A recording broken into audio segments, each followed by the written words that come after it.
para mañana que tendremos un bazar, un bingo bazar con un fin concreto y es el segundo patio. Ya el primer patio de secado de ropas ha sido una gran bendición.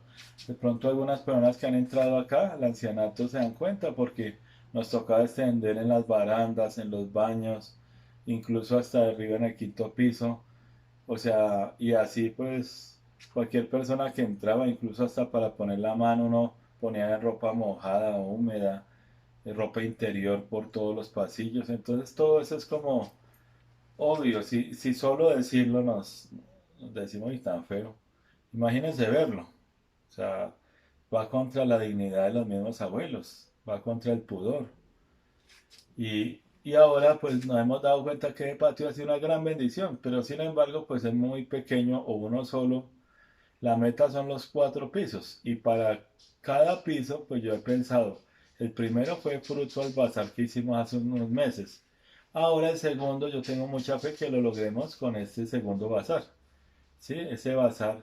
Si todos venimos un momento, tomamos una gaseosa, comemos un postre, algunos almorzamos, desayunamos, logramos esa meta que son más o menos 6 millones de pesos, que no es fácil. Reunir 6 millones de pesos vendiendo comida a 10.000 o 15.000 pesos es muy difícil, es muy difícil. Por eso, si usted puede colaborar con algo de comida o unas gaseosas o postres o alguna comida, pues llámeme. Igual tenemos tiempo. Si alguien quisiera, puede aún colaborar. Lo importante es sentir que esta es una casa para todos. No, nadie puede decir que alguno de los que vea este video hoy tenga su familia y mañana diga, mire, necesito vivir aquí, estoy solo, no tengo dinero, estoy desamparado. ¿Yo qué voy a hacer si es que estoy al frente de esta casa aún? Pues decirle, siga, que esta es su casa, yo se los dije siempre. Esto es para gente de afuera, pero obvio que para los nuestros también. Y de manera particular, me da mucha alegría cuando uno de nuestra comunidad necesita este servicio, porque para eso fue construida esta casa. Les pido ese gran favor, multipliquemos este video, mandemos ese avisito a nuestras amistades en WhatsApp, llamemos a alguien y para que mañana domingo tendremos un día bien hermoso de reunirnos, celebrar y poder avanzar en adaptar nuestro hogar con todas las necesidades suplir las necesidades que tenemos así inmediatas como es en este momento ese segundo patio que iría en el tercer piso. Bueno, voy a leer un proverbio. Un proverbio. Dice así. El capítulo 18 ya lo estamos terminando. Mira, vamos súper rápido.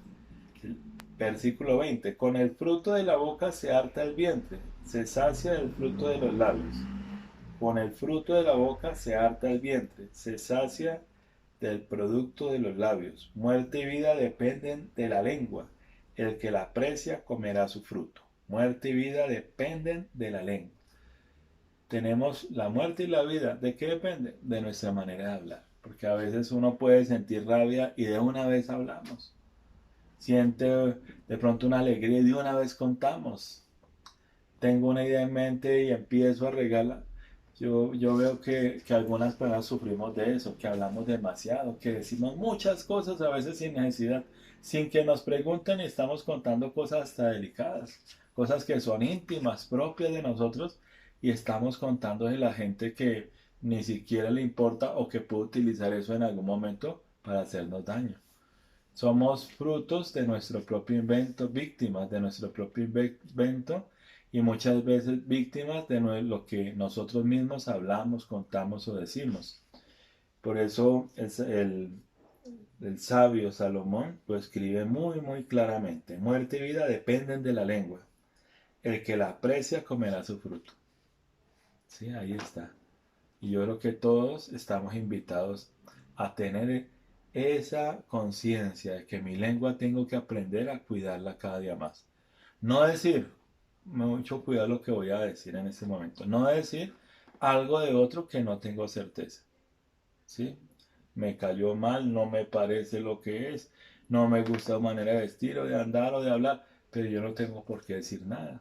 Es que no lo dice un juez a veces con 3 años de juicio y para dictaminar una sentencia lo medita mucho. Ahora yo simplemente de oídas o que me pareció o me contaron y de una vez sentencio, de una vez condeno. Pues si primero no soy juez y si lo fuera no hice un debido proceso, ¿por qué voy a condenar a alguien que ni siquiera conozco? Por poner un ejemplo, la lengua.